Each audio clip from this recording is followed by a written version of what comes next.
ನೋಡಿ, ಭಯೋತ್ಪಾದನೆ ಸಂಘಟನೆನ RSS 100 ವರ್ಷ ಕಂಡಂಥ ಒಂದು ದೇಶಭಕ್ತ ಸಂಘಟನೆ.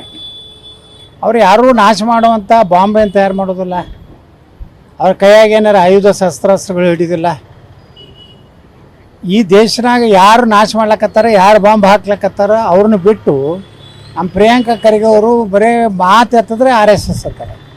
ಏನು ಅದಕ್ಕೆ ಅವ್ರು ಸ್ವತಃ ಮಲ್ಲಿಕಾರ್ಜುನ ಖರ್ಗೆ ಅವ್ರ ತಾಯಿ ಅಂದರೆ ನಮ್ಮ ಪ್ರಿಯಾಂಕಾ ಖರ್ಗೆ ಅವರ ಅಜ್ಜಿ ಇದೇ ರಜಾಕರು, ಇದೇ ಮಲ್ಲಿಕಾರ್ಜುನ ಖರ್ಗೆ ಅವರು ಮುಂದೆ ಜೀವಂತವಾಗಿ ಸುಟ್ಟಾರ. ಇವ್ರ ಅಜ್ಜಿನೇ ಯಾರು ರಜಾಕರು. ಆದ್ರೆ ದುರ್ದೈವ ಅಂದ್ರೆ ನಮ್ಮ ಪ್ರಿಯಾಂಕಾ ಖರ್ಗೆ ಹೇಳ್ತಾರೆ, ರಜಾಕರು ಬೇರೆ ಇತ್ತು, ಮುಸಲ್ಮಾನರು ಬೇರೆ ಇತ್ತು. ಏನು ಅರ್ಥ ಇದು? ರಜಾಕರು ಬೇರೆ ಇತ್ತು, ಮುಸಲ್ಮಾನರು ಬೇರೆ ಇತ್ತು. ಅಂದ್ರೆ ಇಷ್ಟು ಮೂರ್ಖತನದ ಹೇಳಿಕೆ ಕೊಟ್ಕೊಂಡು ಒಂದು ಜವಾಬ್ದಾರಿ ಇದ್ರಾಗ ಅದಾರೆ, ಗೃಹ ಮಂತ್ರಿಗಳದಾರ.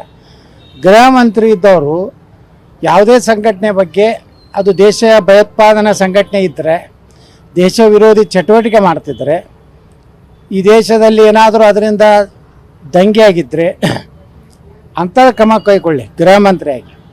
ಇವತ್ತು ಯಾವುದೇ ರೀತಿಯಿಂದ ಜನರಿಗೆ ತೊಂದರೆ ಆಗದ ರೀತಿಯಲ್ಲಿ ಇಡೀ ದೇಶದಲ್ಲಿ ಇವತ್ತು ಪಥಸಂಚಲನ ನಡೀತದೆ.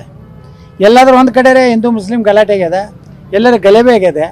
ಅದು ಕರ್ನಾಟಕದಲ್ಲೇ ಎಲ್ಲಾದರೂ ಸ್ವತಃ ಚಿತ್ತಾಪುರದಲ್ಲೇ ಪಥಸಂಚಲನ ಆಯಿತು, ಅಲ್ಲೇನಾದರೂ ಗಲಭೆ ಆಯಿತಾ? ಈ ರೀತಿ ಒಂದು